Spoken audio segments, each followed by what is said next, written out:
Hey Fred, good morning. Good morning, Emily.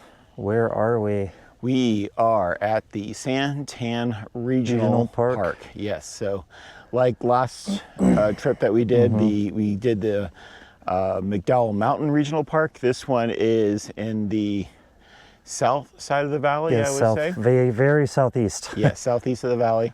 And this is the Santan Regional Park, which is just outside of Queen Creek. Otherwise known as Santan Valley. Yes, so Santan if Valley. you want higher real estate values. Yes, definitely. They're just building all over the place, especially like right next to the park itself. But looking out this way, like you get the beautiful mountain views here and stuff, and a few. It is gorgeous here, yeah. Signs of civilization, but beyond that is all pure desert. So. Well, we make it here about, I think, once a year, and mostly just because it's so darn far for us. But yeah, it's a little out there, but it's a nice leisurely ride, and it's a good place to nice kind trail of system, talk about stuff. So, so why don't you tell me what you've been up to since our last bike cast? Well, you know, got taxes filed, yay. that's good. My eye is beginning to drift towards the future, as it always does this time of year, about what we're going to do for travel. So just kind of starting to make those plans. Excellent, yeah. How about you? As for myself, getting the bike dialed in here because I changed some more settings on the suspension and some of the air pressure, PSI. I think it's feeling really dialed right now. I'm feeling really good. I can comfortably say, you, just from your energy and body language and how you talk about the bike, this one's gone much better than the Salsa did. So I'm glad to hear that. It's a really nice bike. Yeah. And then I had an interesting experience on Friday on my e-bike. Yeah, I was going on just a typical little downhill off of the Trail 100 that I ride near my house, and I got a blowout in the back. And no kidding, we were just talking about that a couple days ago. Brand new tire. Like, this tire is literally less than a month old. Wow. And it's I mean, it's a Minion DHR2. It has the EXO Plus casing. It's not the downhill gravity casing or anything like that, but still, it's the casing that really, you would have, beefy. And it got like right in the, like I must have hit the rock in the right spot that I just got a little hole right in there, and it just spewed out the fluid everywhere. So it didn't seal? No, it did seal. Oh, it did? All right. Yes, it sealed. But it was like all over, like the whole back of the bike, all over my back. My poor bag is just covered with sealant, and that stuff is not fun to get off. No. I get home and I'm just like peeling off the layers. It was like on my on the dropper post. It was just everywhere. So I got it all cleaned up, and yeah, the tire seal is holding air fine. So I had to like put a whole bunch of new fluid in there. So what kind of poison do you use? I use the orange seal. Okay. Yeah, orange seal. So orange is awesome. I'm glad to hear it's sealed up. That's great. Yeah, I think what I had to do is make sure I put the tire down below to make sure any extra liquid in there. It kind of got caught up with the gravel and dirt on the ground. Lifted it up. I had to hand pump back up to. Sure. And I never trusted how much air I had in there, so I kind of cut my ride short, because this was happening maybe in the first 30 minutes of my ride. Oh my gosh. So I cut my ride a little bit short because just to make sure I didn't have it. So, but right now the tire is holding air. Everything is good. It's all cleaned up. I'm sure I'm going to be finding sealant and little cracks and stuff like that for the next couple of months. But yeah, I exploded once. I blew up a tire that was as my bike was hanging in the garage, and there's still sealant on the ceiling. Yeah. So I'm like, it's latex. Whatever. It's it is what it is. But I'm glad that we were able to, or at least I'm glad I was able to, it's to seal for me to get a little ride in, and I feel like I can trust it going in the future. I think that's great. I think the one thing I learned though is that when pumping it up manually, you have to, I try to feel for enough pressure, but then it gets really tough. So I decided to carry, instead of using that old pump, I still have it, but I'm gonna retire it and use one of those little electric ones that I have. And those are pretty sweet. Yeah, and I kept it inside of this bike, but now I'm just gonna keep it in my bag, so that way I always can use it. It has a pressure reader on there and everything, so I can know at least I can get to it, and I'm not like killing myself trying to pump it up. And it's really small, so. Well, that's crazy. We were just talking about how we hadn't had blowouts in years. Yeah, so that's crazy. Like, I think the only the blowouts Yeah, it's been years. And then I've had 2 blowouts in the past 6 months. One was just, again, a bad, using a 2 week of a tire on the e-bike, but they were both on the e-bikes. And I think with the e-bike, I ride a bit more aggressively. Yep, and they're heavy. Because I have and they're heavy, yeah. And I'm heavy too, so it doesn't really help. So, all right. So, what is the subject that we're going to talk about today? Yeah, today. So we're going to do another bike cast today that's all about RVs. We have a ton of topics. This is primarily my hobby, and other than mountain biking. I mean, mountain biking is my recreation, but fun little fact, we already did this bike cast and had like the most apocalyptic, like colliding set of failures across cameras and audio and all kinds of craziness. So we're redoing it. Yes. So if the folks see in their POV here, you're going to see these notes. It's because we've got so many topics. It's too much to do contemporaneously. So we got some notes, and we're going to talk about each of these subjects and then kind of do chapter changes. We're going to stop, make sure, because we're paranoid now about our cameras. Our so GoPro failure rate there is pretty high. Yeah, the GoPros, I don't know what's going on, but like given that like you have a 13 or 12, you have a 12 and I have an 8, and they both had different kinds of failures, and we had mic problems and ISO stop down exposure problem. It was really weird. Yeah, so, just weird. But yeah, we got good notes. We'll do it again for you. And so all across the spectrum, ranging from why we have an Airstream to camping issues to quality, all of it, all kinds of good, yummy RV stuff. So this will be a really long bike cast. All right. So let's go ahead and we'll take off and we'll get started. Let's do it. All right.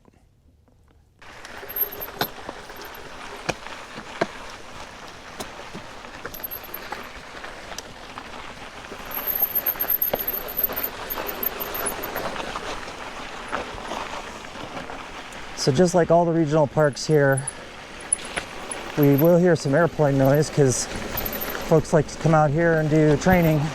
So sorry for the noise if you hear it, but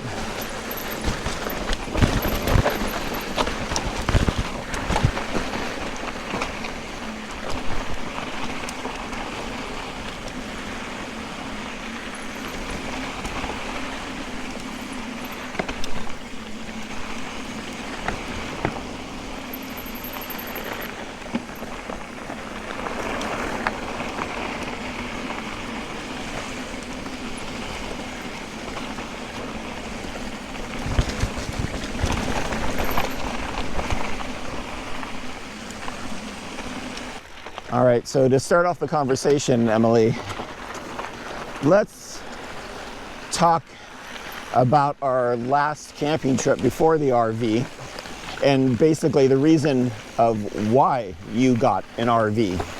yeah, I think that we had a really crummy camping trip to Moab, and the reason that happened is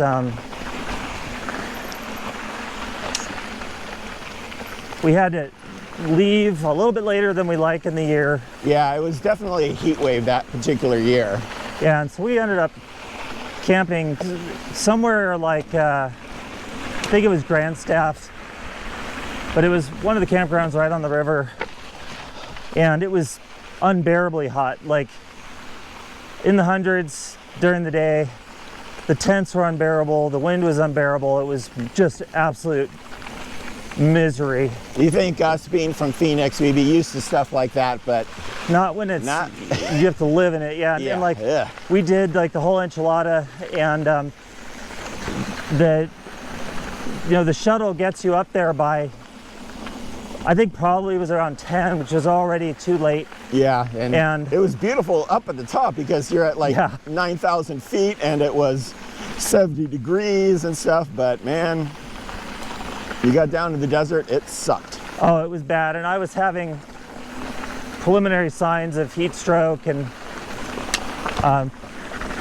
ran out of water. It was bad. So that was one of the backdrops, and then you and I had gone, I think it was maybe early October, we made a trip to Cortez, Colorado, and it was the other way around. We froze our butts off. I remember I couldn't sleep because it was just so cold. Ugh. Oh, yeah, it was misery. So I think that was kind of setting the stage that was beginning to percolate in the background.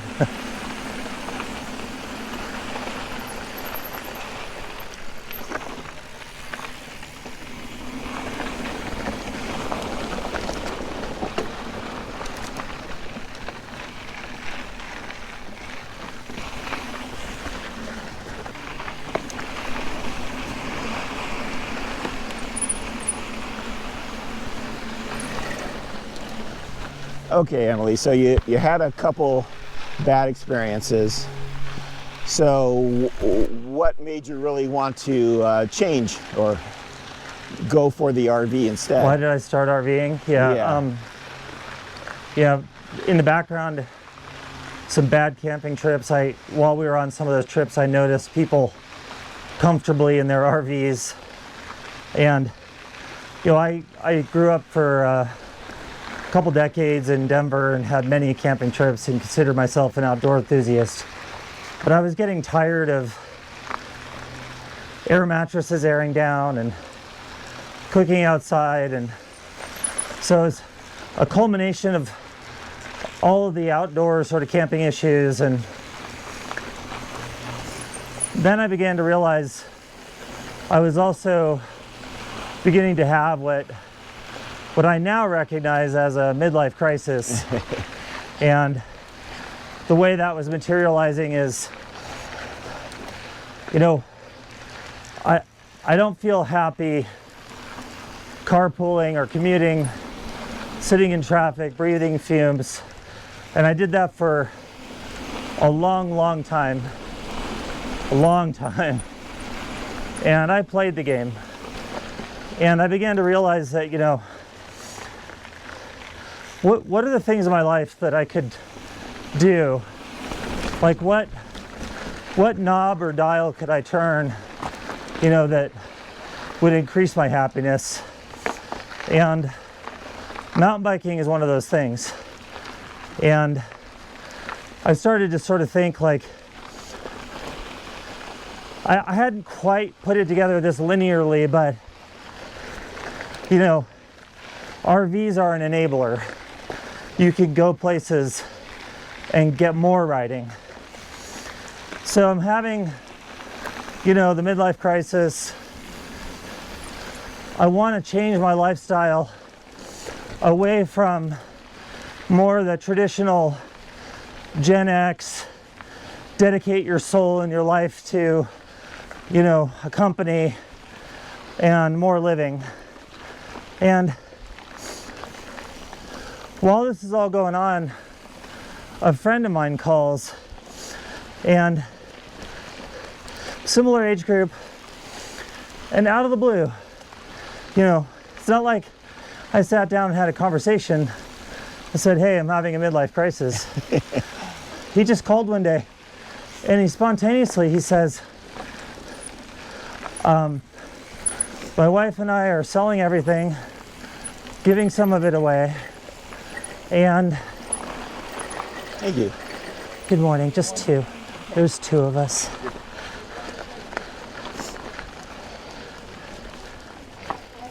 So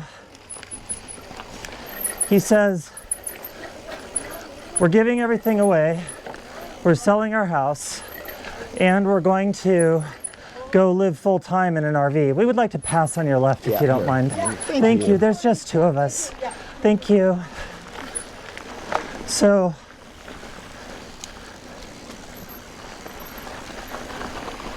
that's a big decision for a midlife crisis too. So at the time, you know, I was honestly a little mean.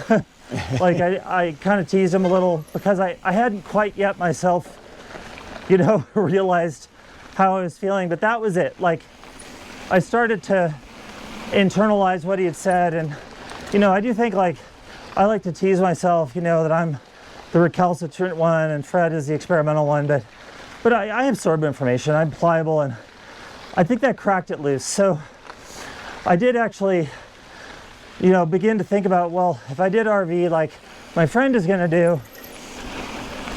what kind of RV would I would I buy? And Well, right before you go into that, just I want to interject I do have a midlife crisis as well story. I'd love to hear your midlife crisis story. And this was kind of in a similar story to Emily's, is that this was before I was mountain biking, at least out in Arizona. And I think I had an earlier midlife crisis. I think I was still in my 40s, but I decided that I was going to learn how to run. Yeah. And lose weight and be a better, healthier person. So I started running. I lost like almost 50 pounds of weight, and I ran 2 marathons. Oh my. And 5 like half marathons. And then after those marathons, I kind of decided, well, that's kind of when I met Emily. And yeah, we started to mountain bike. So the funny thing is that I was in actually really good shape to learn how to mountain bike, because I definitely had endurance. And you already had a mountain bike from years before. Yeah, it was like an old 90s hardtail, right. But still it kind of got the bug in me. So anyway. Yeah, and I did too. Like, I rode a bike since I think it was roughly 4 years old-ish, 4 or 5. And all the way through college, I even had, Bridgestone, like MB4 or MB5, whatever it was, all through college, and so and what I want to kind of state is that, midlife crisis, they sometimes, you can go off and buy a sports car or do something like that, but no, instead we kind of went in a different direction, both of us. And again, the mountain biking is kind of feeding the reason of the RV. So I'm going to let you continue on that portion of the story. Well, I think that's it. I think that sets the stage for you. Like, okay. Sick of the grind. Yeah. I wanted to enable more mountain biking and riding. I was at a point in my life where I had the financial wherewithal.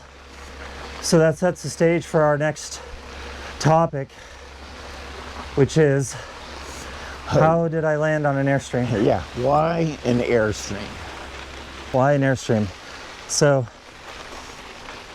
once I sort of overcame the barrier that began to realize I wanted to travel and I wanted an RV, I started to think about what kind of RV. And so, like everybody else in the world, I spent countless hours on YouTube, and I arrived at that I wanted a pickup slash like travel trailer combo, because with the van I didn't want to pack up, like, if I want to go to the grocery store, I don't want to pack up my whole van.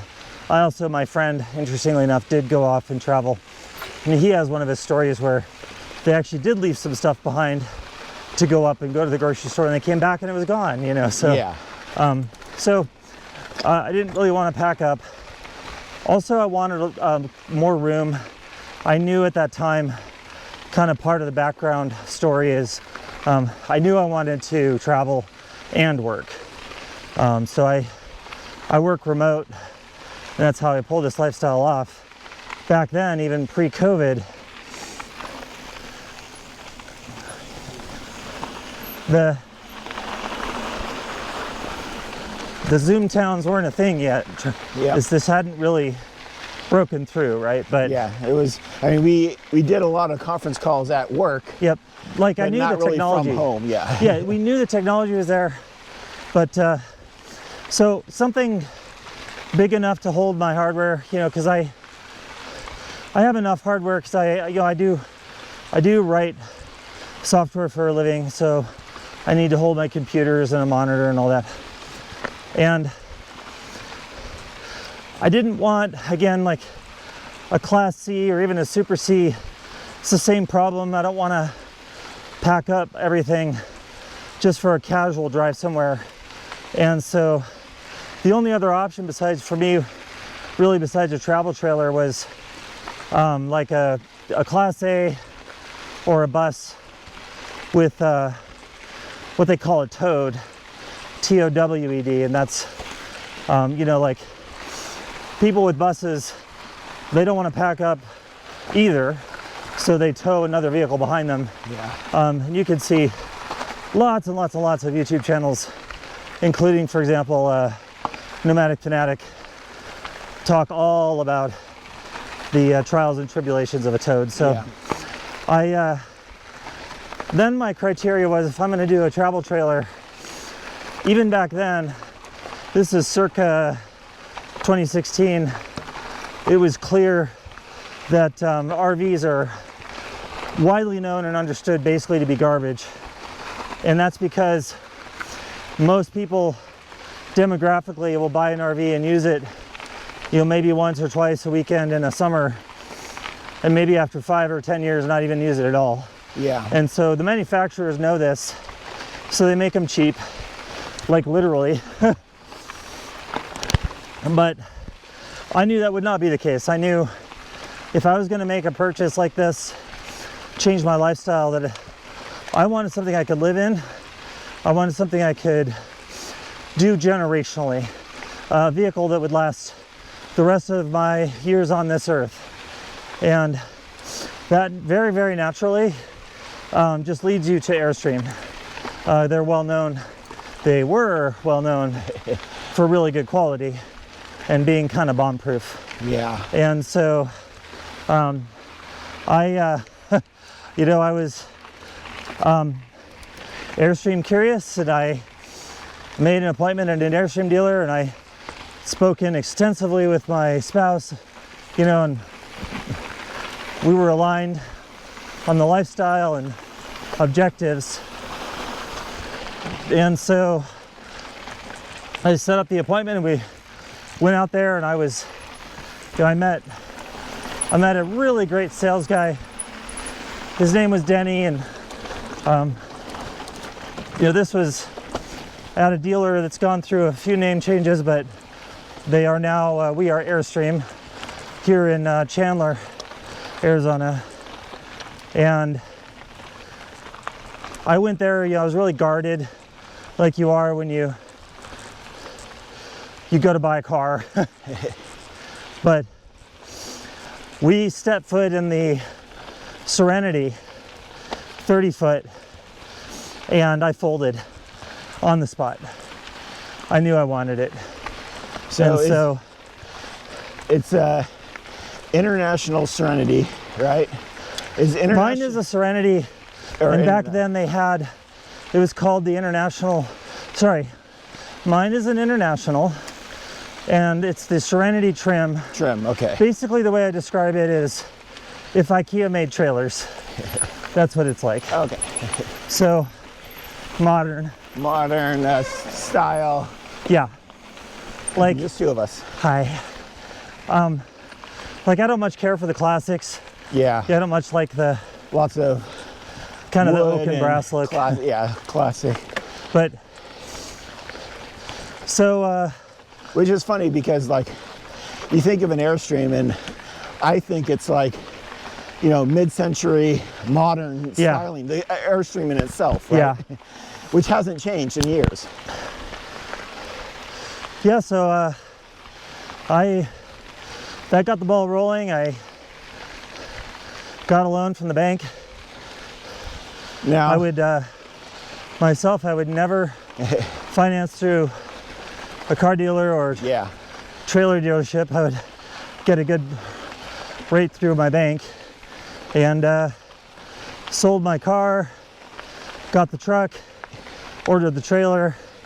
Trailer showed up a few months later, and the rest is history. Yeah, so that's, you know, you had to make the decision to get a truck as well. Yeah. So I know it's not so much about RVing, but why don't you tell us a little bit about the truck itself? Yeah, so a couple things. Denny himself had also traveled full-time for quite some time, and I appreciated his insights, and he said, when you're traveling full-time, your vehicle becomes an extension of your space, your living space. It's much far beyond just a mode of transportation. So he recommended the Sierra, you know, the GMC trim, right? The Denali. And I went for the 3/4 ton 2500, and the reason is when you pick out a tow vehicle, like, what you don't want to do is max it out to the exact weight rating. Yeah. You want to have some left over, so that, like, for example, you're towing up a mountain, you're not that guy, Yeah. with his blinkers on. So so the 1500 didn't quite meet the cut. The 2500 wildly exceeds it. Yeah, and you had a Toyota before. I had a 4Runner. Yeah, 4Runner with the V8, but Nope, that wouldn't have been enough. And I know the Tundras at the time couldn't. I mean, what was their max tow rating like? I think they're in the 7,000 or 8,000. Yeah, 7,000 or 8,000, which would have been. But that's exactly at the edge. Yeah. And that's not what I want. Yeah. So. Because. And in summary, I'm glad that I bought the truck. Yeah. I love it. I remember when you got that truck, it was great. I think I surprised you. Yeah. And you also got it like black. One thing about Airstreams, like, you don't have to, it matches well with the Airstream. It does. And you could have gotten a silver one, but it would have been probably too silver, you know? Silver truck, towing silver Airstream. But no, it's a nice complementary colors.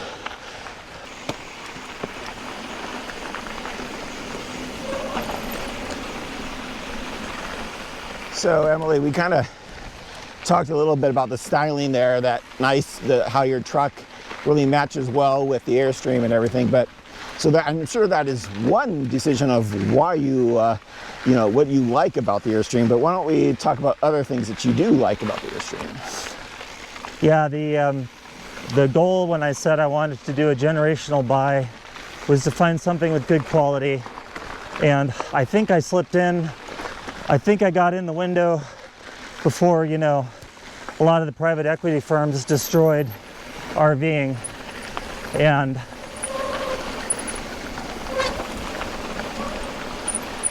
so the Airstreams got great bones. It's a phenomenal trailer. You know, it's what could be better than a solid metal trailer, right? So it's got good bones. You can work on it. No structural issues whatsoever. Yeah, and we have previous videos of certain structural things that were kind of, or at least parts of the skin removed and replaced.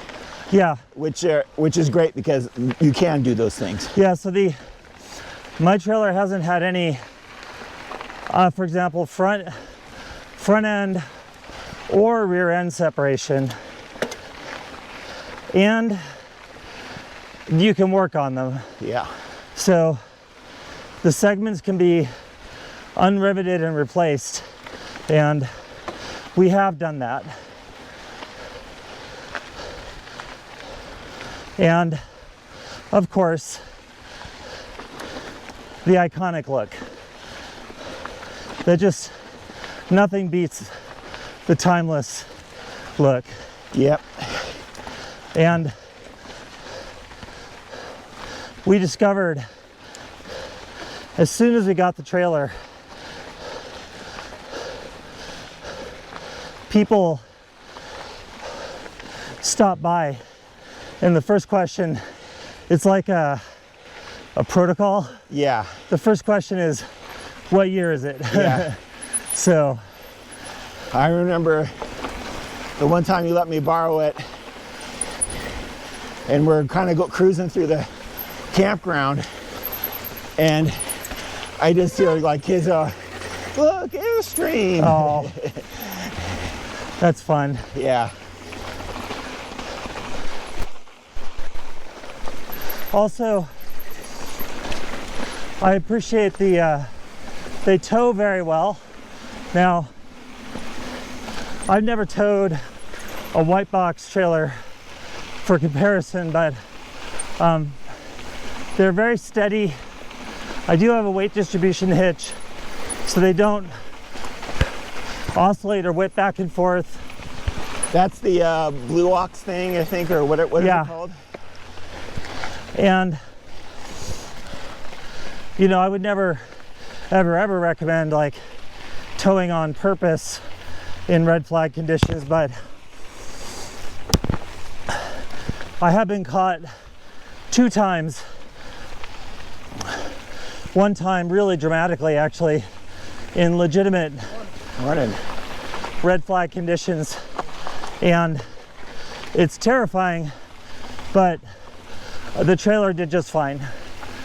So we did slow way down, not like you're doing highway speeds, but she tows beautifully. And speaking of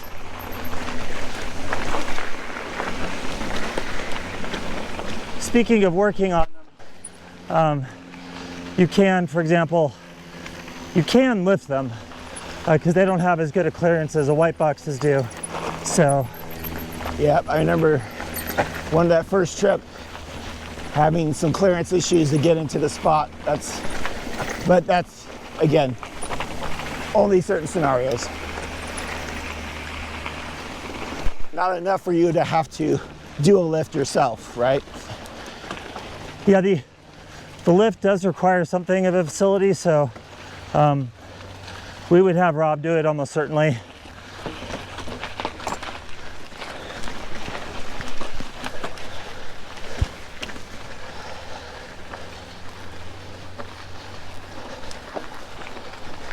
And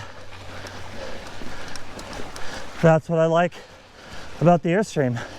All right.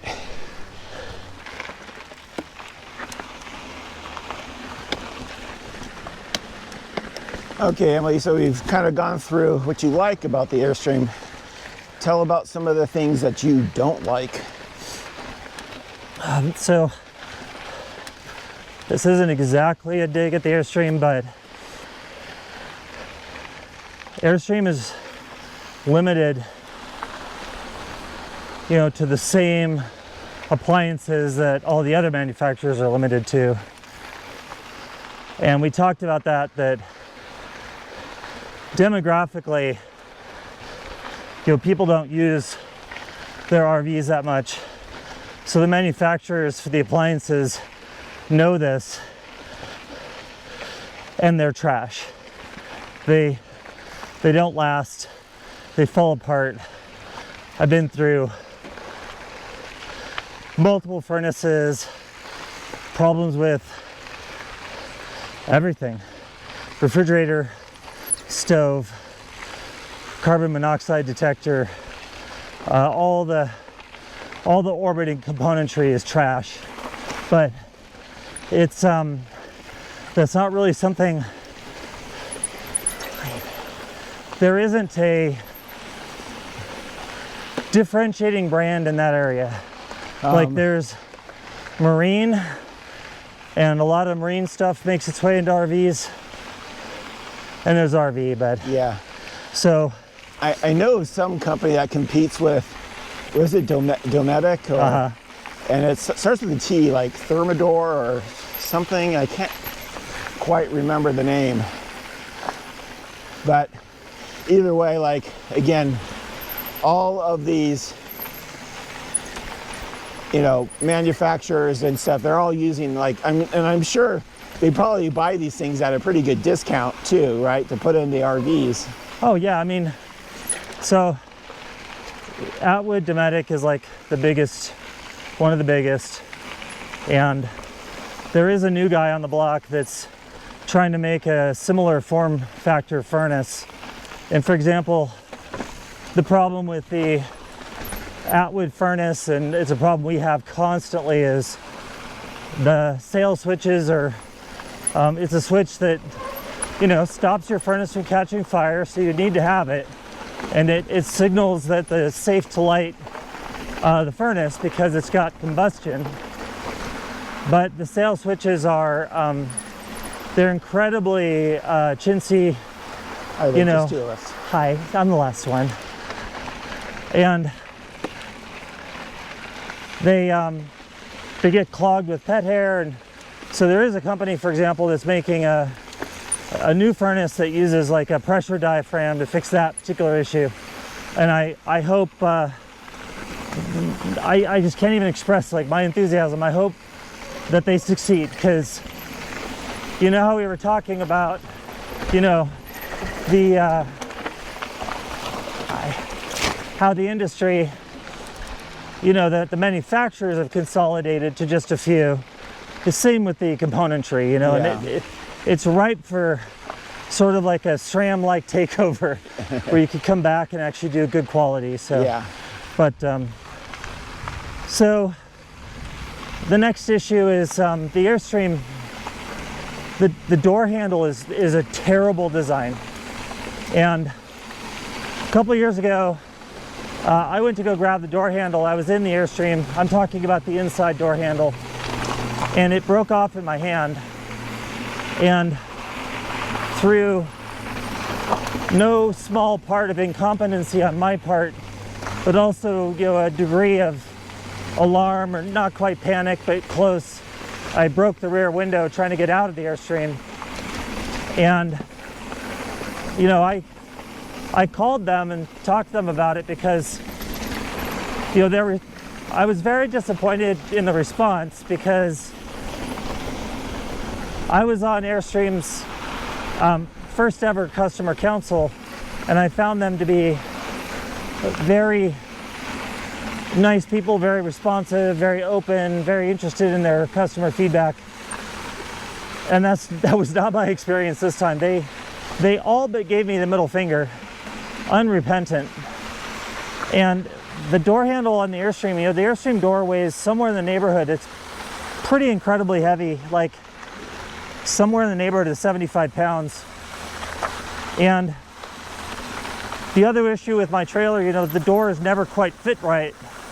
Always had fussy issues. And part of the reason that the door handle broke off in the first place is because I was always hauling on that door to get the freaking thing to close, you know. And so they were kind of related, but you know, so I had the door handle replaced, limped home in a 12-hour marathon drive with a tarp taped over the back of the Airstream, and took it in and got the window replaced, which took forever, because just another like oddity about, you know, trailer manufacturers, you can't just get the window. You have to get the whole assembly, right? And so they get the whole assembly, they take out the window, they being the dealership or the service center, and then throw it away and just keep the window and put it back in the trailer. So, good morning, just us. So then incredibly, it happened again. A year later, I was traveling and the door handle pulled off. This time though, it didn't break. I was able to put it back on, and taught me that, you know, they should have used Loctite, and they didn't, so I used Loctite when I reassembled it. But I also went and bought another one, so I have a spare. Yeah. I mean, come on. Yeah. How stupid is that? Like, I carry around a door handle. Yeah. Well, I'm sure there are other things you probably have backups of that you carry around as well. Yeah. But what it taught me is you need to have an exit strategy, right? Like in case of a fire. And if that door handle had broken off, it could have been really bad. Yeah. And so that's why I carry that. Plus, I check it all the time, and I'm hyper attuned / paranoid, you know, to the condition of the handle. Yeah. No, But anyway, you know, so the door handle is not good. The door fitment, Rob has, for the most part, helped us address that, but it does continue a little bit to this day. But and then another issue that's not a quality issue, it's a design concession, which is Airstreams just have no space, no storage at all. And there's what, a little tailgate thing and Yeah, like a couple side bin things, and that's it, right? a small hatch, Yeah. which I immediately overloaded, and the side hatch, which is just for like holding some ramps and gloves. Yeah. So the white boxes have a huge advantage there. I think actually everything has an advantage. Yeah, I think buses have a lot of storage, like Oh, yes. on the lower sections, right? Those are huge. But The other thing is they have, what makes them such good towing can also be a downside.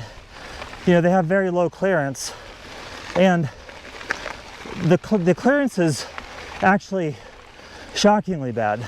yeah, Like, I've gone to back the trailer up onto these very modest pads and run into the skid plates, yep. and you're like, oh, come on, you know, this is nothing. We And had, so, like, when we were testing out the rigged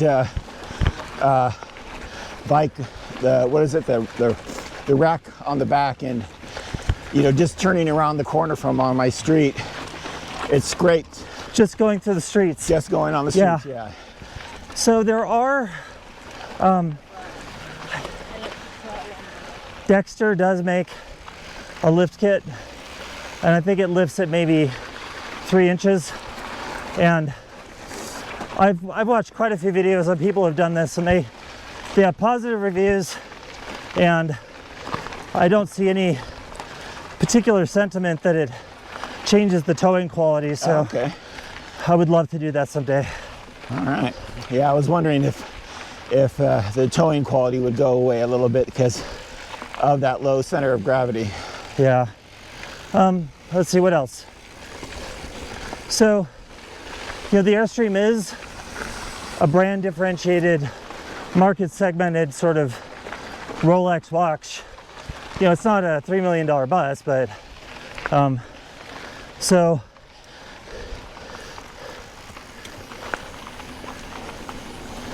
it can cost the head spinning numbers to have the Airstream serviced.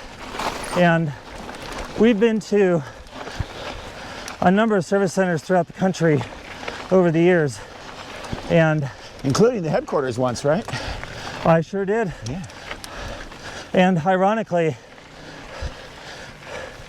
Jackson Center was the most reasonable. So they're expensive to work on. So for this reason, this is why I recommend Rob. He's incredibly reasonable on his prices, and he comes to you. So you can't beat that. You don't go leave your trailer at a dealer for, you know, months, plural, is not unusual. Yeah, I've heard horror stories of Yeah. RVs being trapped on lots Yep. because they are waiting for a part 6 months. Well, either that or, you know, get a load of this. At one of the places I took my trailer, they backed another trailer into mine. And they kept it, they repaired it, they replaced the segment, but didn't tell me until I went to pick it up. And it's like, you know, that took weeks, Yeah. and I never really got a good reason, right? Like, Yep. so having someone like Rob, who is Airstream certified, has been to Jackson Center, has worked on them for years, who could come to your house, and then you can keep the trailer in the meantime, is phenomenal. Yeah.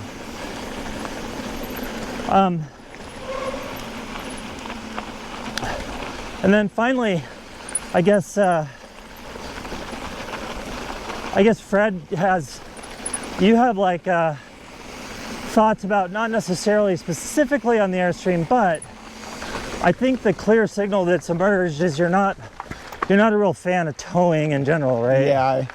I think there's just something that scares me about towing such a large vehicle. And I have towed small like trailers, like, you know, for furniture and other things in my truck, and have no problems with it. But when I did borrow the truck, and I've also like driven through the Monument Valley with the, you know, driving the Airstream. Yeah, you went down to Kartchner, I think. Yeah, I went to Kartchner with it, and just every scary like dip in the road, I thought everything was gonna like break off, and I was gonna see the Airstream like flying by next to me going down the road, or or do some kind of crazy thing. And I'm sure it's just one of those kind of fears that people need, you know, you just have to get over it, right? It's just something that you get used to, or you get, you know, once you have more experience. But yeah, the cockpit time, I think it does help. Yeah. Like there's a channel, Catherine Gregory. Yeah. If you get a chance, go check out her channel. She talks quite a bit about her conundrum about towing, and I think she brings up similar sentiment, although she takes it a little further, which is towing also just in general, just having a travel trailer, it does sort of impede your sort of just to spontaneity, right? You know, because you do have to scout unless you are ready to go get yourself into a situation. So yeah, you're not going to be exploring off-road or something like that with the Airstream. It's you're going to have to know where you want to. Yeah, unless you want to wind up on Murphy's diesel. Yeah. So I agree with you. I think the towing blows. I would never say that I'm like, you know, oh right, I get the tow. But for me, because we talked about that RVing was an enabler, a gateway to more adventure and travel and biking, that's worth the price of admission. Yeah. And granted, I don't think I'm going to go off and buy a 30-foot trailer, but heck, maybe I might try a 17-foot trailer or something small. That might be something good to learn on. Kind of like learning on a hardtail before buying a full suspension mountain bike or something, you know, kind of understand what you want before you actually go full committal. But well, you did go full committal on the Airstream. Yeah, it's interesting. I did. But you did have some tow experience. I did.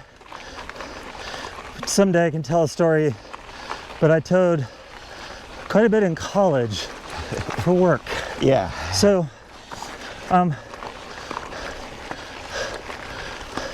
think you've told me, back to this idea of kind of quality, you've absorbed that dimension from the Airstream, but combining it with the modern RVs tend to be garbage. You've been looking at like certain brands that are known to last a long time that are like smaller fiberglass, right? Yeah, and I've been kind of doing some research on, I've been definitely seeing some bad things about the duopoly of Thor and Forest River, and how the quality has gone down on all of their vehicles. And so I started looking at some independent ones, but there's not very much out there that can compete with like an Airstream for longevity and durable, you know? But you could get, the stats are astonishing, but a huge number of Airstreams originals are still on the road. Yeah, you could. And you can get ones before, you know, the great like private equity crapification. Yeah, like you, and also not to mention like for me, like a Bambi or, you know, something smaller, and the older ones would be definitely a good option. And of course I started looking into the fiberglass ones. Yeah. Which are really neat. They kind of like basically a boat on wheels, like Casitas and what is it, the Scamp, and those both have good reps. Yeah, and there's Another one that's kind of like, they're built like Airstreams. They cost almost as much as Airstream, but they're called Olivers. And I hear a lot of good things about that. Nice. And there's this other one out of British Columbia called Escape. And they actually offer them, but they actually paint them with like, so you can get it in a natural fiberglass white, or you can have it painted any color you want.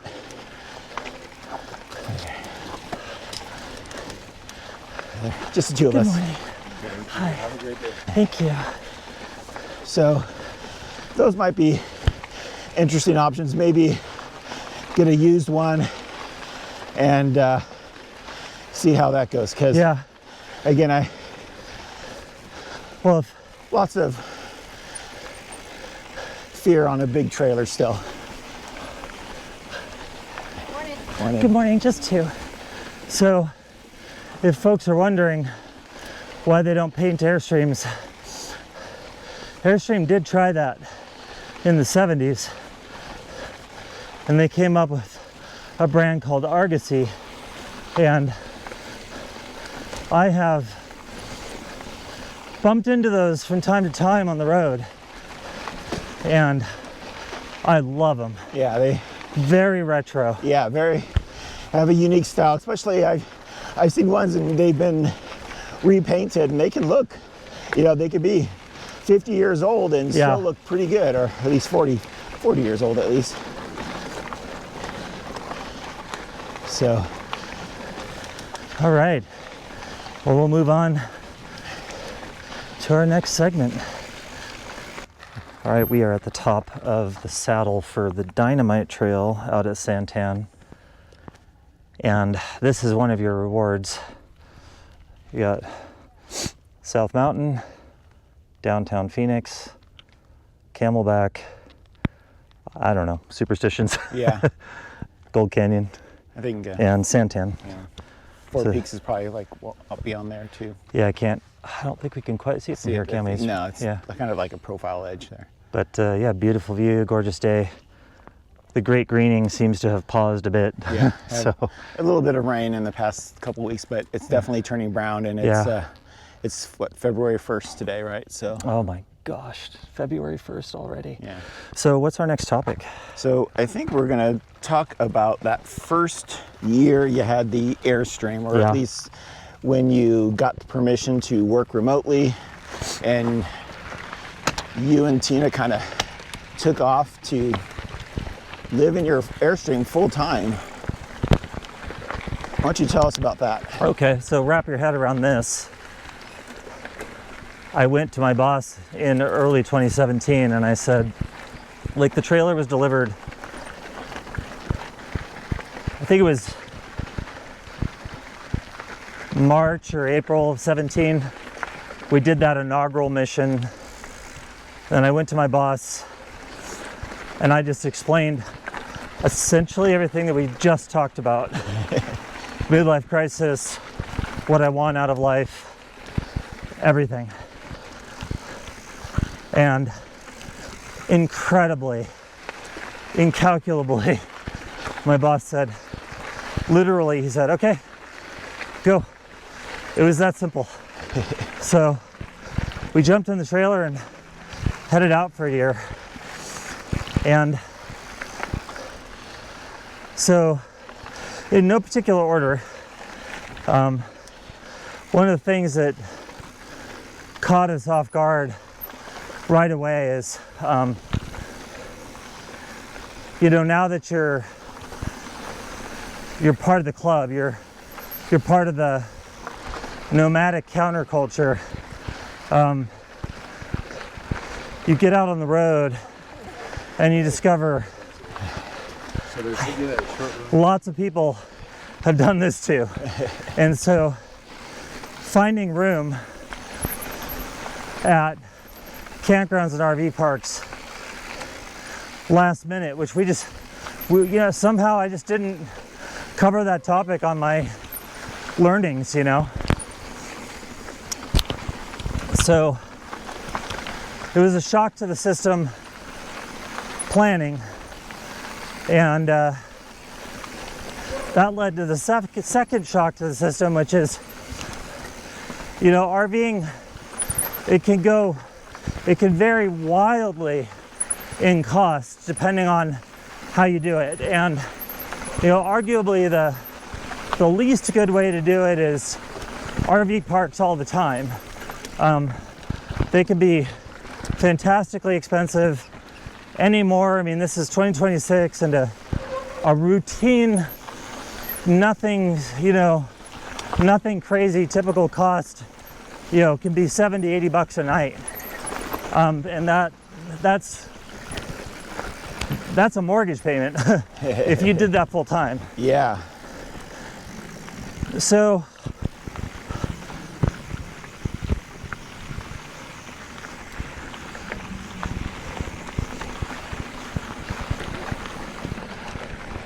it took a while for us to kind of come to terms with blending like some degree of boondocking,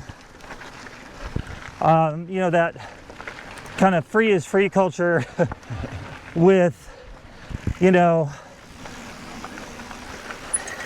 I am working a full-time job and I need good connectivity, and so some blend. And I think we understand that blend pretty well now. Like, we'll often go out and, you know, we'll hit a BLM campground for something in the neighborhood of 2 weeks, and then maybe go out and boondock in a free spot for a couple weeks, and then we might go in and we might stay at an actual park for 2 nights just to kind of reacquaint ourselves with civilization and do laundry and get water and shop and then go back out. And other times, you know, like in Silverton, we go for like the dry camp spots. So you still have access to, you know, like bathrooms, but Okay, just 2 of us. just us. But, you know, you got to bring your own power and water. So, and that's worked out pretty well. So,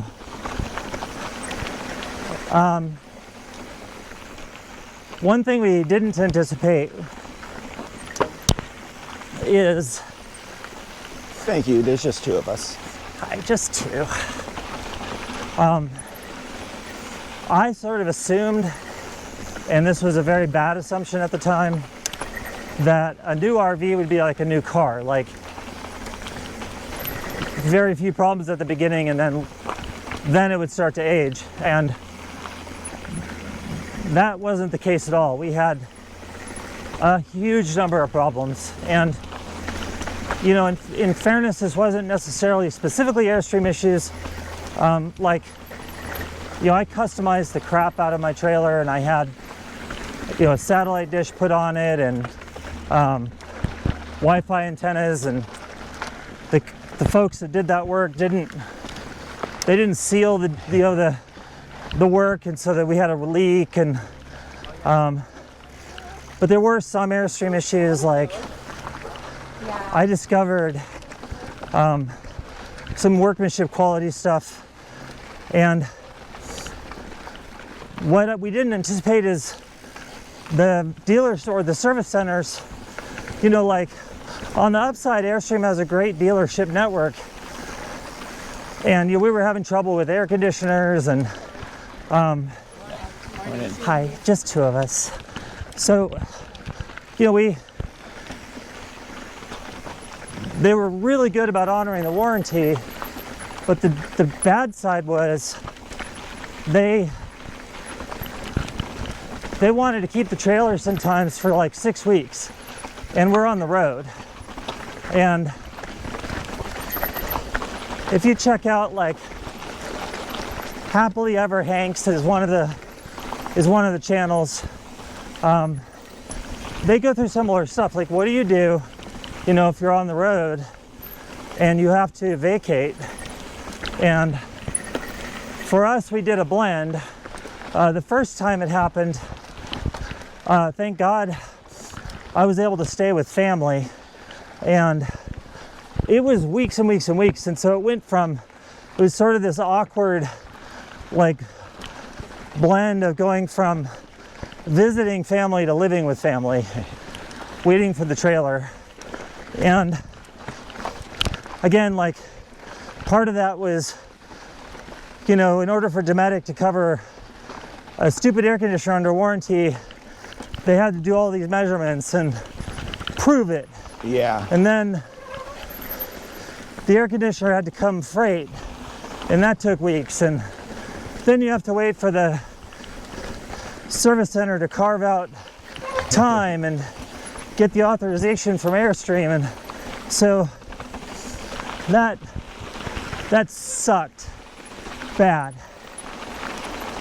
And curiously though,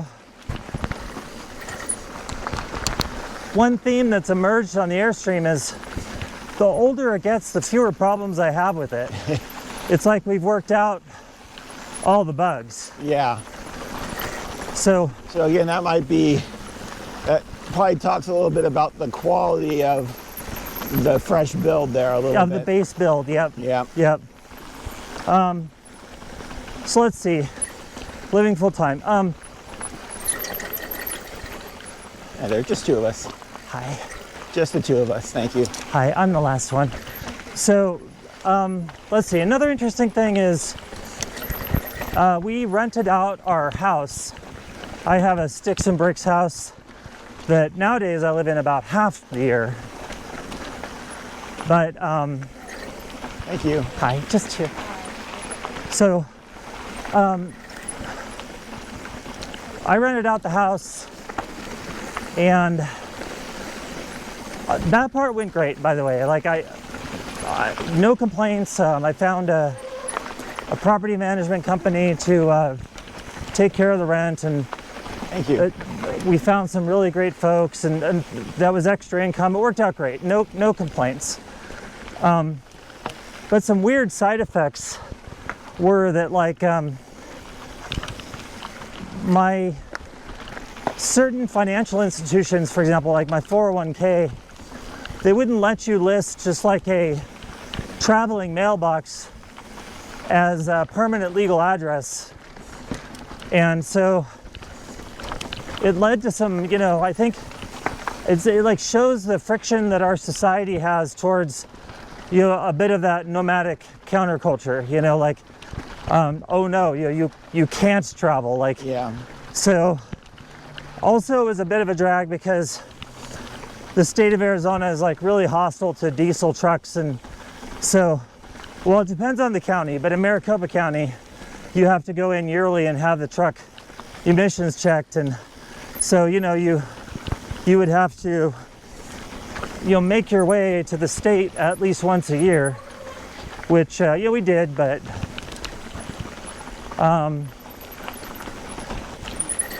thank you. Just the two of us. just two. Thank you. So let's see some other things. We had absolutely magnificent adventures. We'll talk in another segment about the it places and the not it places, but one thing I really enjoyed is, you know, our country is not uniform, right? It's not homogeneous. There's texture to it and unique people, and so part of the experience for us was going out, and still is to this day, is meeting all kinds of really cool people. And we've made some friends, not just like casual acquaintances that we talk to occasionally. Like, we've made some friends that we actually go out of the way to go specifically and visit now because of meeting these folks on the road, which is wonderful. Did you meet any crazy people? Huh? Did you meet any crazies? I think essentially no, but I do have some experiences with, you know, like being uncomfortable in a campground, but yeah, maybe a story for another time. But so also traveling full time, we had to figure out how to get mail, well, you know, and like medication, and so we use a service called Traveling Mailbox. And when we travel, nowadays we travel about half the year. I switch on mail forwarding for half the year, and it's the travelingmailbox.com is, they're expensive, but I have no complaints about the service. We've had them for a decade, and so you use them now for those summer long trips. Versus what's that? You use the mail forwarding for the summer based trips versus the full time. Let's see, insurance. We pay. I insure the trailer at like full replacement cost plus everything in it, like home computer, work computer, bikes, everything, like TVs. So, not just like an accident, but in case something gets stolen or whatever that might happen on the road.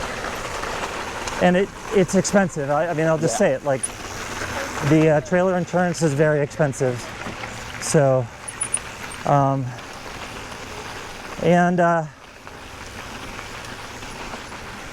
it's been great getting to meeting friends on the road. Like you've come out frequently and met us in various locations. Yep. Which is great. So, what else? It was a great adventure for a year. I mean, it was just absolutely, I mean, it's one of the best times of my life, you know, and let's see, a couple of funny stories. I mean, actually one of them was with you. We went to go up to Los Burros campground and woke up in the morning surrounded by a bunch of cows. Cows, yeah, the cows, the free roaming cows grazing in the areas. So that's always a fun. That happened just not only once, but that's happened to a few times. Yeah.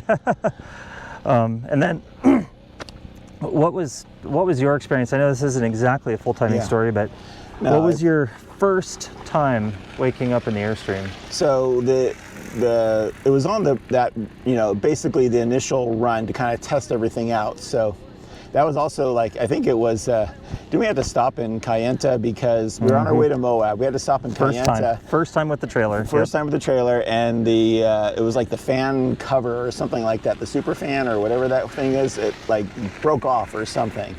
And it was just like, we had to get a ladder, borrow the ladder from the gas station to climb up there to fix the thing. Right. That was funny. The shroud, I mean, it just cracks me up. Like the very first trip with the RV, brand new, sparkling out of the gate, and we were only a few hours out of town, and the cover came off, the vent hood came off, and then also I do believe the TV almost fully detached from the wall. So but what made it all worth it was like we finally get that camp spot. It was right off the river. I think it was on I can't remember exactly which one, but there was like a horseshoe kind of shape to the river there, and I woke up and I'm sleeping on the sofa area that turns into a bed. Right, the front of the trailer. The front of the trailer, and the windows. Of course, that's one of the nice things about Airstreams is there's basically windows surrounding that whole front and back areas, and so that's the Airstream signature feature, right? Yeah, exactly. So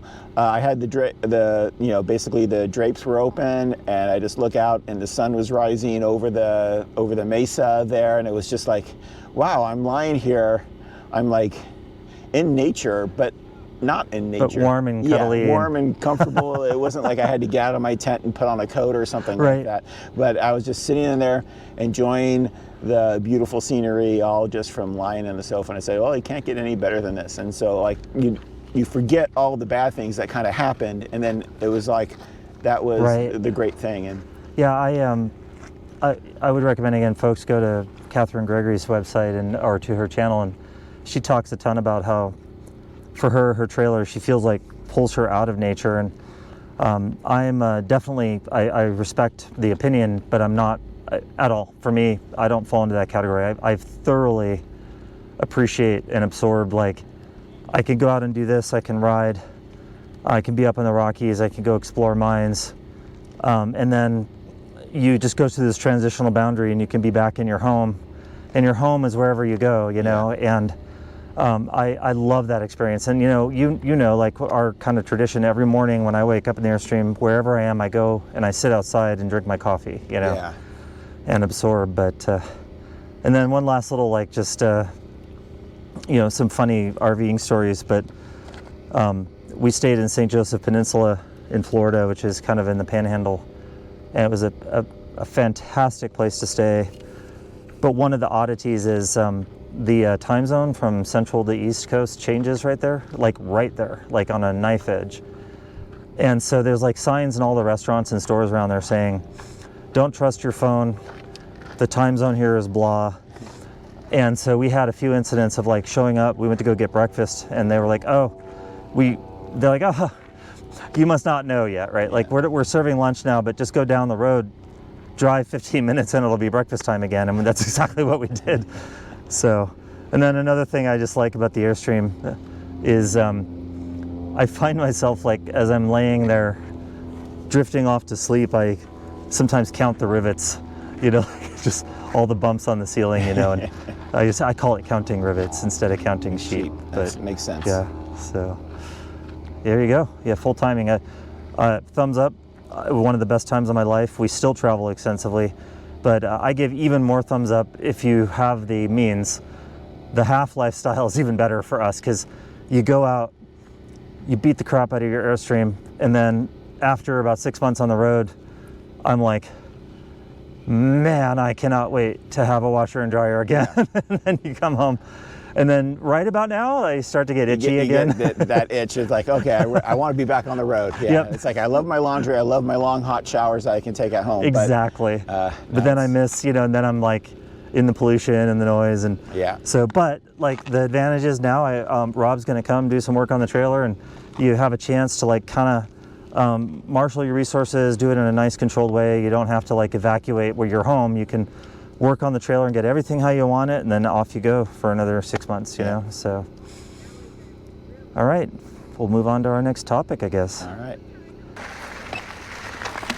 Or at the bottom of Dynamite. Now we're gonna, after that, you're gonna hear a lot of heavy breathing on the way up here. Yeah, that's the downside of climbing, but still, it was a fun, long little downhill. Now we've got a nice, long climb ahead. I like this trail. It's a green, not technical at all, and we don't, like we said, we don't often come out here, because one of the things is there's so much urban infill now. This really busy trail, but it's a lovely trail though. Yeah, it's still, this is a great cross-country kind of trail too. Again, don't need, heck, you could be on a hardtail and absolutely be fine on this trail. Yep. All right, so we kind of covered all the main topics. Now it's kind of like fun little small topics. So I think one of the things we want to talk about is, you know, you did the traveling full time, and then now you're doing summers. You also travel with your 3 dogs. That's true. Pets, yeah. How's that like? So we have dachshunds, little wiener dogs, and I've had dachshunds in my life for decades now, and find them to be affectionate, pugnacious, happy dorks. They're wonderful. I couldn't imagine going anywhere without them. And when we first started traveling in the Airstream, I had a crew of doxies that were about 10,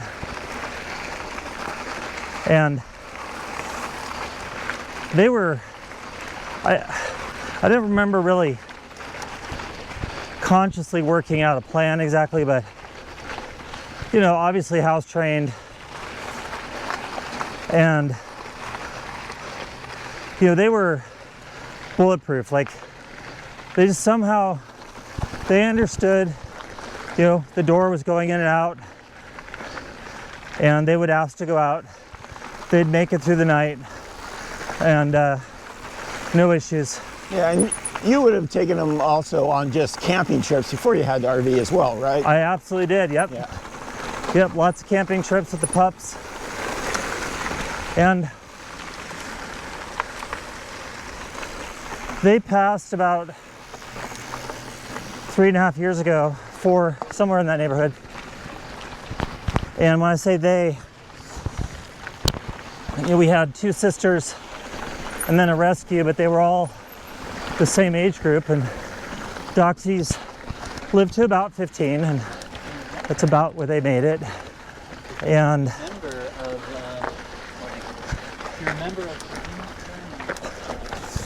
so we have a new crew.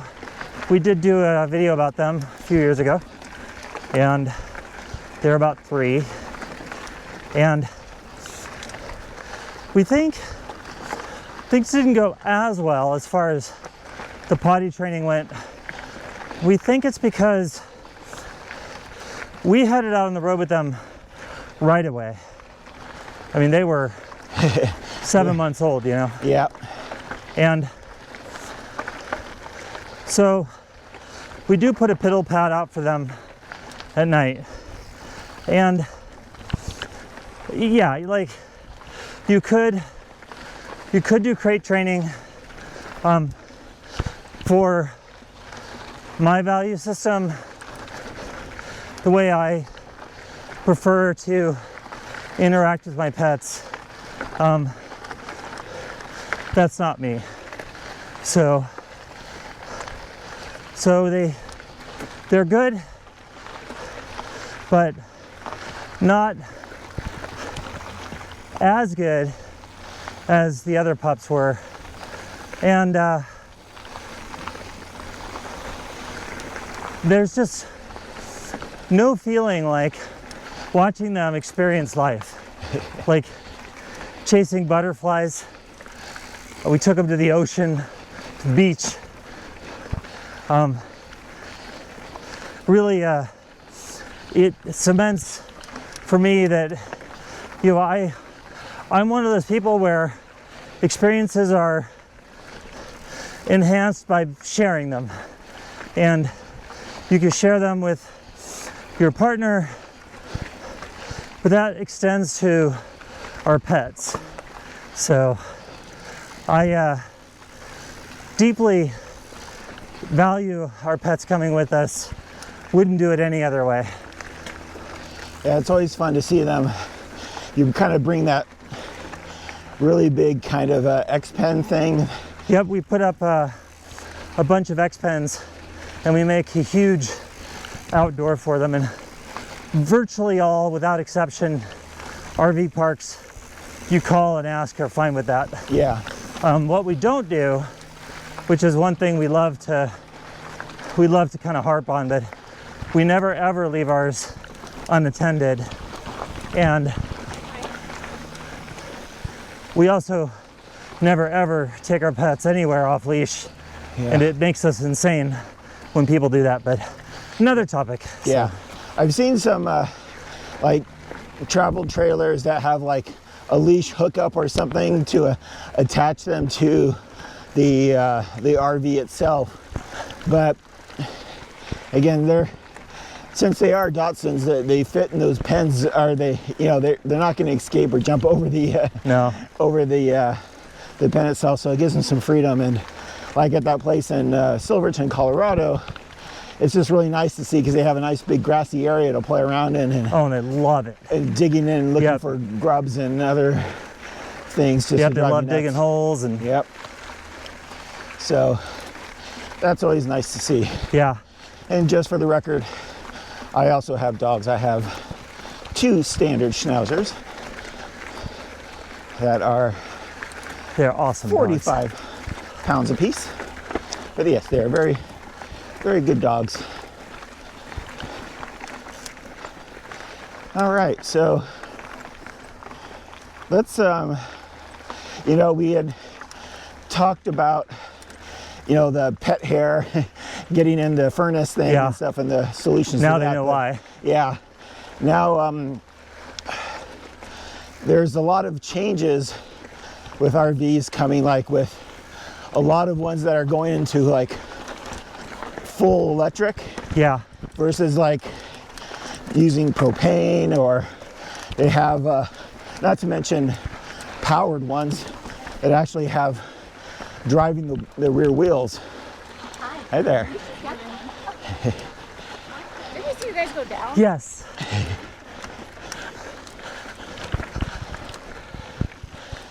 So, you know, we've talked about quality and durability. What are your thoughts of the electrification Right. in the trailer world? Let's see. So, I think Oh, he's so cute.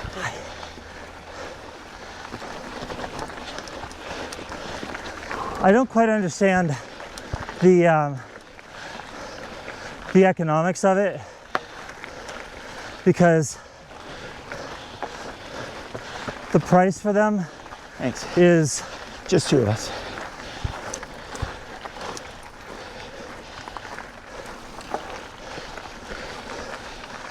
you're looking at sometimes $250,000 for a travel trailer.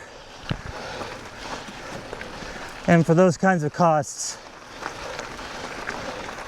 why wouldn't you buy, you know, a bus? Also, back to my story about safety and breaking off door handles. You know, lithium ion is really dangerous. Can be. Yeah. And I mean, you definitely, if you're doing lithium ion, you definitely do not want to cheap out. yeah, and until solid state batteries come along, you know, are you willing to sleep inches from these devices that can burst into flames and can't be extinguished? And, you know, check out It's just us. check out the Campulence Man YouTube channel. They had, just in the time he's been out in Quartzsite, they've had 2 rigs burned down, and one of them, at least, I don't know about the other one, you know, a fatality, including his dog. So, you know, question, like, do you think you could escape your trailer? You know, why didn't that guy, you know? Yeah. It's, The other thing is, I wonder about the long-term durability of the software. You know, that's what I do for a living. yep. And The tech broification of yeah, RVing. and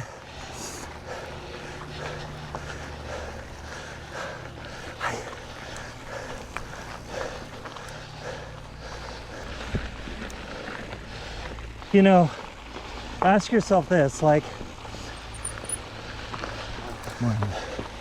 when's the last time you saw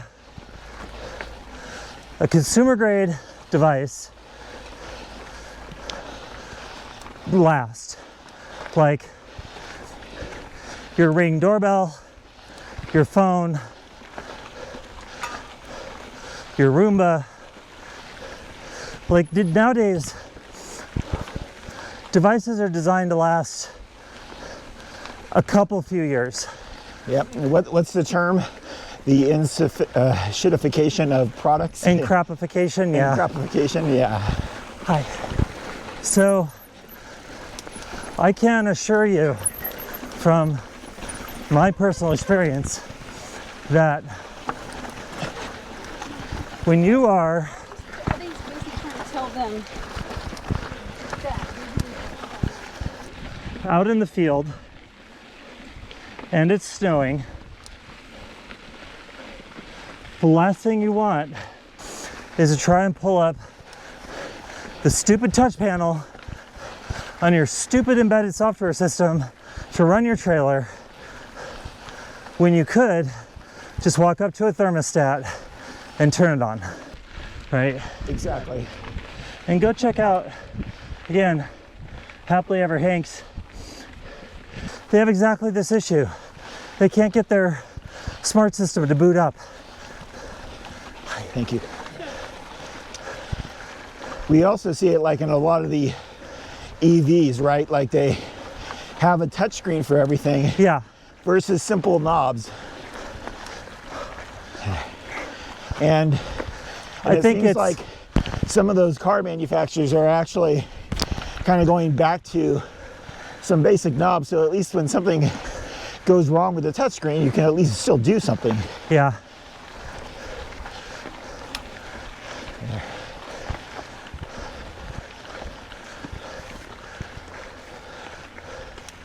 And then another issue with the electric trailer,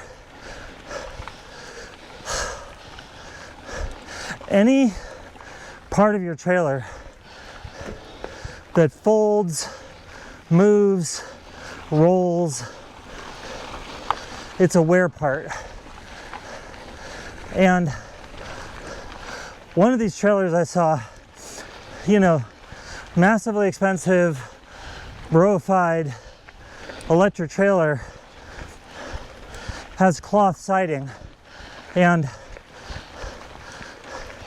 what do you think, you know,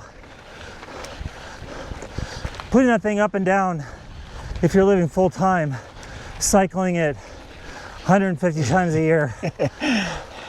Or what do you think, you know, that trendy brand evaporates? Yeah. How do you get that siding? Yeah. Like, are you really gonna spend $250,000 on that kind of bet?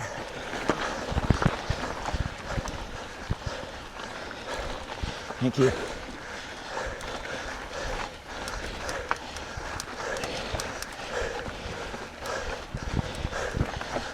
Yeah, I think I'm definitely in the, I like the technology and the concepts. I'm just,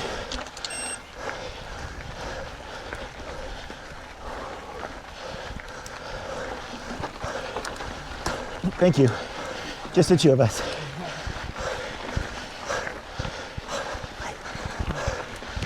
You got it. Thanks.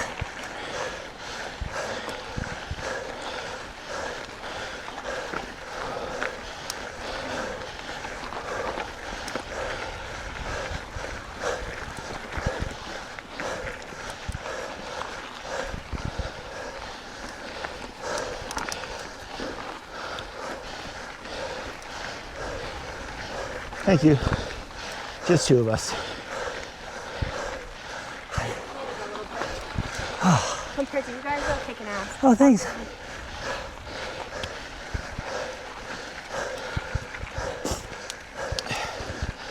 All right. So, again, I like the concepts of what they do, but I think there still needs to be a couple things to happen before I would put some kind of investment like that in. One of them is, again, safer batteries, like you know, solid state, something that can be recycled many times, and then also having those manual backups. Like if your electronic stabilizers, you know, should have a manual way of overriding them to come down if something electrical goes wrong with them, right?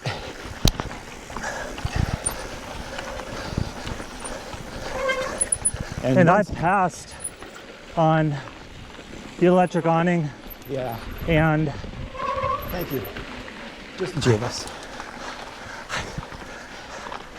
and the electric stabilizers. Yeah, so I think that was probably wise. Because again, you could technically use your screw gun drill to close them up and close them down if you wanted to. You had the right bit, but again, just doing it by hand, it doesn't really hurt either. There. Hi. Just the two of us.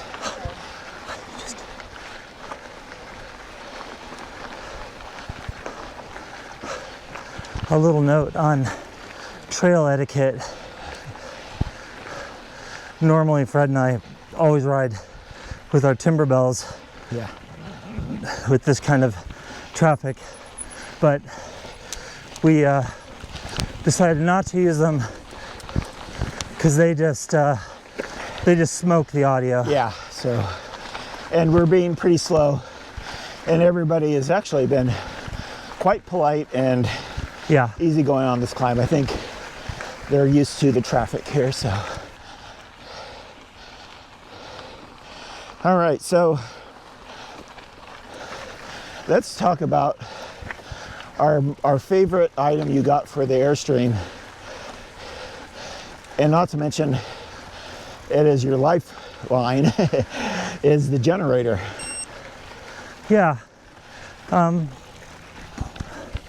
So energy, you know, I would argue like the overwhelming number of RV videos are something along the lines of, you know, my dream solar build. Our trailer has solar, the whole roof, and what I discovered is that our energy demands just, you know, I travel with my spouse, we have the pets, I have a lot of computer gear, we have the Starlink, so get ready to clutch your pearls, folks, but I just run the generator most of the time. And I was interested, like, what that did to our carbon footprint. So, interesting little factoid. I went to the carbon calculator and it was absolutely fascinating, but we have less emissions by a lot living in our couple 100-foot trailer with a generator that I fill every couple days than cooling 2,100 square feet of house in Phoenix in the summer. Yeah. Also, the carbon calculator showed us that by like off the charts amounts, wildly off the charts, we do better by having one vehicle in the household. Like it was just not even a competition. Yeah. So even though we have a diesel truck, the total number of miles that I put on my truck, even when we travel, is less than I used to commute. And technically, there's 5 of us, you know? So, the other issue that we've had is... I think it's a huge thing, yeah, because, again, air conditioning in Phoenix in the summertime, Oh, it's horrendous. Yeah, it's amazing. I mean, I personally, we have solar panels on the house that actually run it, so. But your we're solar good. panels take up a whole house. Yeah, I mean, we're talking about 34 panels on the house. Just 2. And you have 2 commercial grade air conditioners. Yeah. Residential grade, but I mean, they're not Airstream air conditioners, No, you know? no, not a small, you're not doing a, what is it, 200 square feet of living space. Right. And, you know, versus, yeah, we have a 2,000 square foot house, and Now, even then, yeah. When I bought the Airstream, the lithium ion was there, but just barely on the market. Yeah, it was. And I looked into it at the time and they said they didn't even offer any conversions. Now you can do whole Airstream conversions, but they're like comically expensive. Yeah. And another issue, again, you know, don't give us hate comments, guys. We're just kind of sharing our opinion, but you know, lithium ion doesn't do great in cold temperatures. Thanks.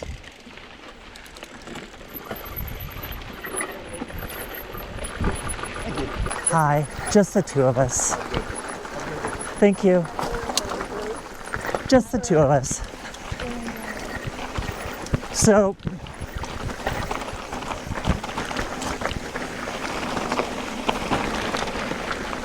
what the Airstream does have is a little inverter. It's a 1 kilowatt, which is in practice is useless. It feeds off the house batteries, which are just traditional deep cycle batteries, lead acid, gel packs. And, you know, sure, you could turn on the inverter, then wear your house battery down so that then when you're running the furnace all night, you have nothing left in the morning. But what I discovered is the Jackery power stations. So the way that I roll is I have sprinkled a number of Jackeries strategically throughout the Airstream. Thank you. Just two of us. Just two of us. So the power stations are just big lithium ion batteries. Yep. That you can carry. They function in a mode called pass-through. So I just plug them into normal everyday outlets in the Airstream. And I have a 2 kilowatt unit that I use to run a fan in the bedroom. So when there's no power, we still get to have our fan because we like the white noise and we like to have the cooling. That's when we're, you know, just two of us. That's when we're boondocking. Yeah. We have a 1 kilowatt unit that sits up front that runs the Starlink and charges phones and stuff. And this year I'm going to get another 2 kilowatt for my computer equipment and a little 300 watt jobby to run the HDMI head end. And all of this was still a lot less expensive. Yep. Than converting over.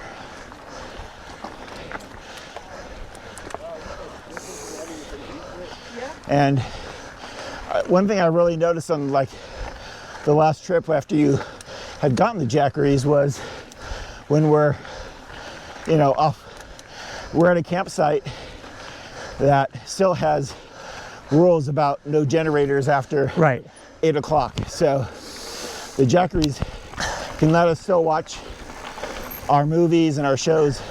Right. And we can run the satellite and everything and still have we can stream internet. Now. Yeah. Yeah, and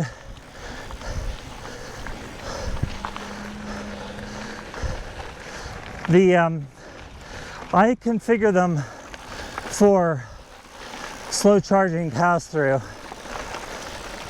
And what happens then is when I finally get around to turning on the generator, they'll start charging, but they don't go crazy. So you don't hear the generator immediately kick onto high.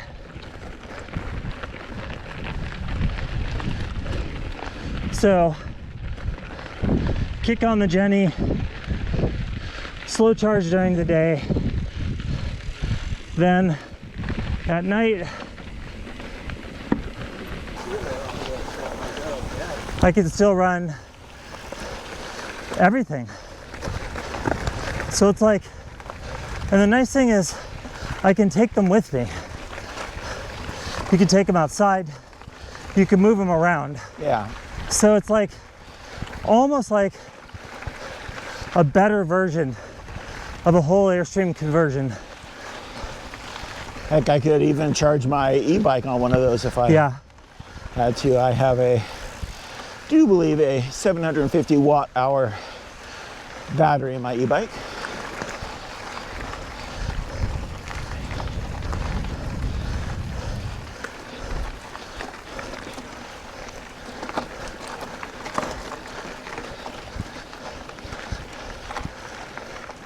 Yeah, and I should point out, I have the ultra quiet Honda 7000 IS. So we have plenty of videos on that generator.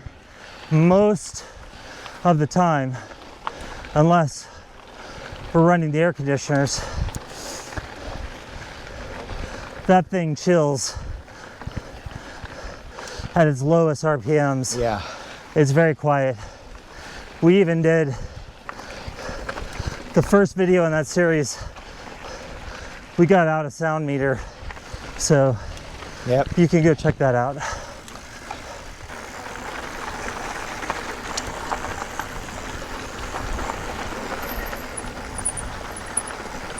So we've talked about like a lot of the electrical and your backup stuff. What about propane? How much of that do you use? Right. So energy is just a recurring theme when you RV. So we talked about electricity. Also fuel. Hi, just two of us. Just two of us, thanks. So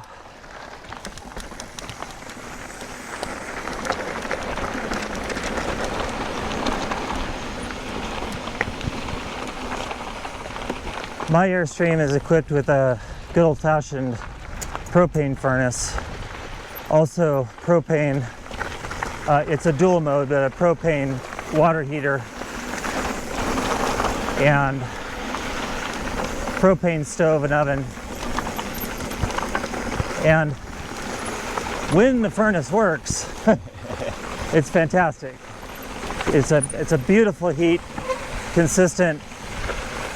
I would say when we're spending time at, you know, say Silverton's like 9,000 feet, you know, you get down to the 30s at night. We leave the furnace at around 53 overnight. Plus all the other uses. You know, the trailer comes with 2 7-gallon bottles. I think one bottle typically lasts about 2 weeks. It can vary. And so it's not terrible.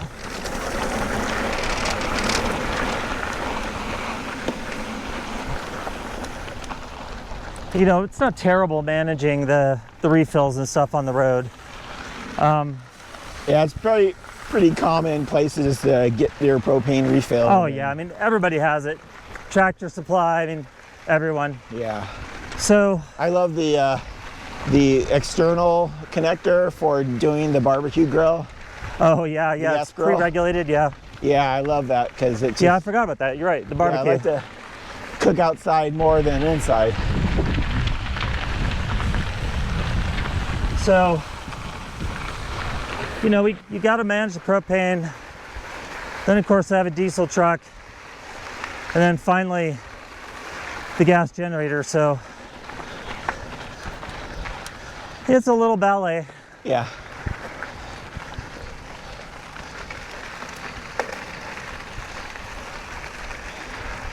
All right, so now that you've had, what, about 10 years experience? I think Yeah. your Airstream is like 10 years old this year.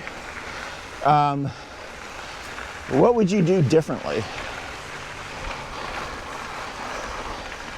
I wish I had known about ceramic coating and PPF when I got the trailer in the truck. Especially, the truck takes way more abuse, so I would have had the truck wrapped, you know.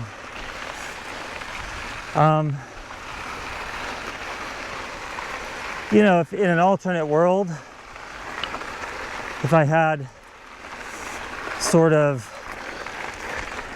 the funds to wield, you know, the perfect tool for the perfect situation, well, sure, then I'd have a Sprinter van and I'd have a 1955 GM two-stroke diesel converted bus with a toad, you know, because you know the Duramax is a 4x, and I do use that occasionally. Yeah, but how long is it? Oh God, 21 feet. I would say 22, 23. Yeah, definitely. It's long. Yep. And that's just a standard bed. Yeah, standard So bed in the 4 doors. Yep. there's times when I've had the urge to go out and explore, and I, like one time even did it and quickly realized, you know, what risk I was taking. You know, this is my primary tow vehicle. It's our only vehicle. And we've had plenty of drama in that department. Like this last summer, we had a dying transmission cooling fan. You know, and there was a hot minute there. I wasn't exactly sure how I was going to get home. So, Oh yeah. I don't want to go jeopardize my primary tow vehicle screwing around, you know, on rock crawling or something. So it'd be awesome to like have a Jeep.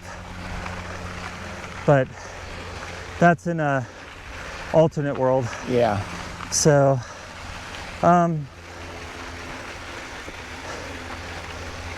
That alternate thing I wish universe, Emily, that owns the bus and the. what's that? There's somewhere in an alternate universe. There's an Emily that has a bus and a Yeah, Jeep. two-stroke diesel. So, also I wish in an alternate world, if I could do things differently. It's absolutely jaw-dropping how much stupid crap I've done to the Airstream. If I just slowed down or stopped to just like think something through. So Good old patience is a virtue, right? yeah.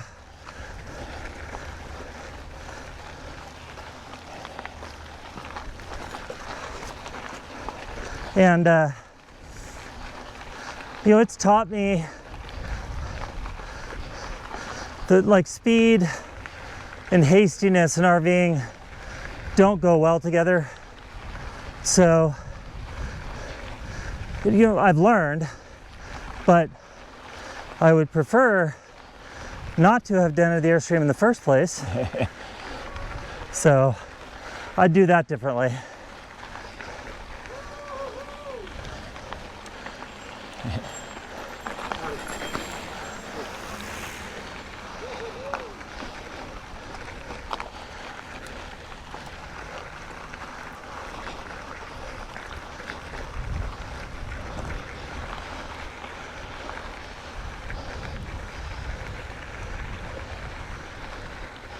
All right, anything else you do differently? I think that's about it. Okay. So, one of the last things we do want to cover is, and a little bit on that subject, is your favorite, like, it places Right. as well as the not so it places that you have visited over the years. We found the theme with RVing is that we've absolutely detected like a energy or feel to certain places. We call those the it places, and we routinely return to them. So I'm a sucker for the Colorado mountain towns. The mountain biking is outstanding. The vibe is good. So Crested Butte,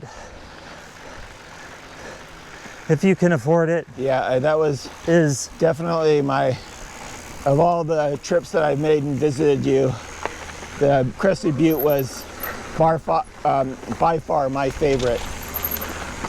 It's incredible. Silverton, which now has, now we have an actual mountain bike trail. Yeah. That actually, just the addition of that bike park it's getting it up towards that Crested Butte type of place. Well, granted, it is. You've always loved Silverton, right? Yep. I made my own trails, but and Buena Vista, Colorado. Yeah. And then St. Joseph Peninsula in Florida, which I think last I looked into, just 2 of us. Just 2 of us. Just 2. I think last I looked into it. Thank you too. Just 2.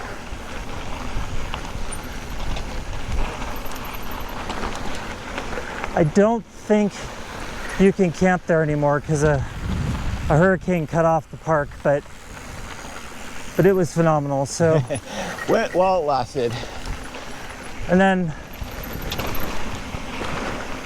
there's not everything is awesome, otherwise everything would be the same. Yeah. And so the reverse of that is sometimes, you make concessions to stay in a place maybe for cost. Often it's for availability. Like you simply cannot, summer is brutal. So Taylor Park, Colorado is bar none. I mean, it's the postcard quality, unbelievable views in Colorado. But that place is definitely owned by the 4-wheel crowd, the off-road crowd. And, while everyone was very polite, I used to go out there and just ride on the fire roads. But they're not mountain bike trails, and I just was not able to get my Zen out there. So and believe it or not, we stayed on the west side of Glacier National Park, and I didn't like that experience at all. The park was nice, but the rangers it went too far. Yeah.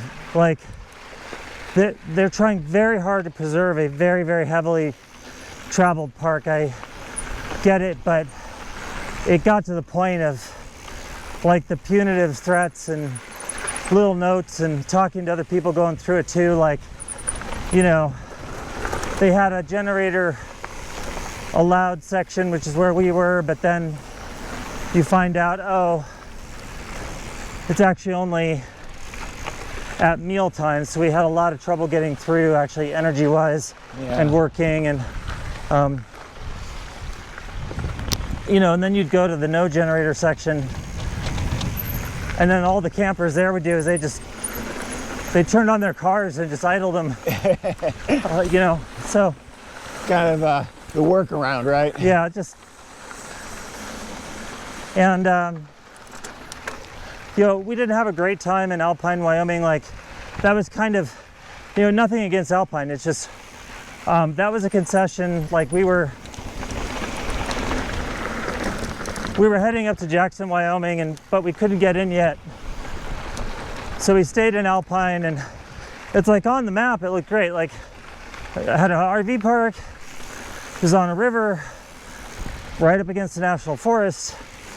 Like it checked all the boxes, but you know, when I rode up into the national park, national forest, like it was crawling with hunters, and I had a couple of like unpleasant, you know, like, you know, I don't think I almost died or anything, but it was uncomfortable. Yeah.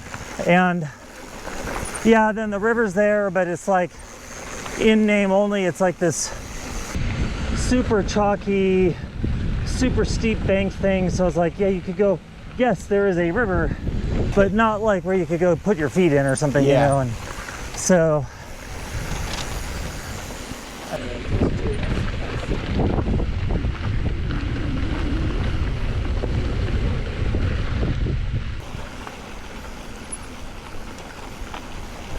and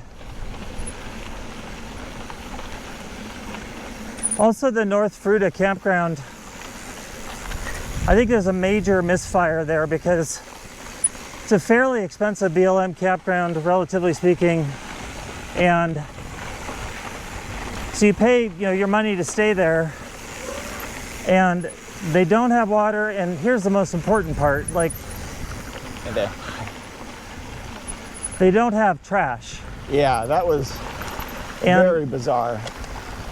Thank you. Just two of us. just to, it's just utterly baffling. And so Because that place has such potential, because it has like mountain biking right there, but yeah, it phenomenal mountain biking. but you know, even if it just had trash. Like they had vault toilets, Yeah. no water, no trash. And so like I went to the transfer station one day because there was one on the way, and they're like, oh, we only pay by the vehicle, not by the bag. So I forget what it was, but it was something like $30 or something to. Yeah. So like what I found myself doing, and it's just feeling like this low life, is if I had to go in town and get fuel, I'd take one bag of trash and, you know, drop it off at the garbage there, or like, you know, at the park. Just two. So Fruta wasn't, you know, like the best, but, and then finally I think back to the good spots. There just is no place on this planet that I've been to. I'm sure there is some place like it, but quite like Moab. Yeah. Moab is, it is like the trifecta of like, it's not too high in altitude, the weather's good, great mountain biking, nice support network in the town, you know, so you can kind of go out there and camp. If you want to dip in and get pizza, you can. Yep. And I think Sedona is similar in riding, but they don't have any kind of camping facilities no, whatsoever. You can't. Sedona has the Crested Butte problem. It Yeah. got bought by very wealthy people, Yes. right? And so,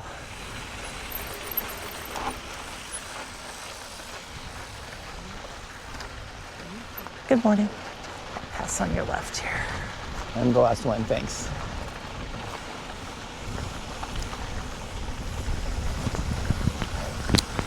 Yeah, our viewers might not know, but Sedona is kind of my kryptonite. Yeah. I've had a bunch of bad experiences there. I had like one or two good ones, but Fred and I have had this shockingly good run of like flame outs there. Not Fred always is fine because he's indestructible, but I've had a number of issues there. So I don't know if you have a kryptonite, do you? Yeah, I think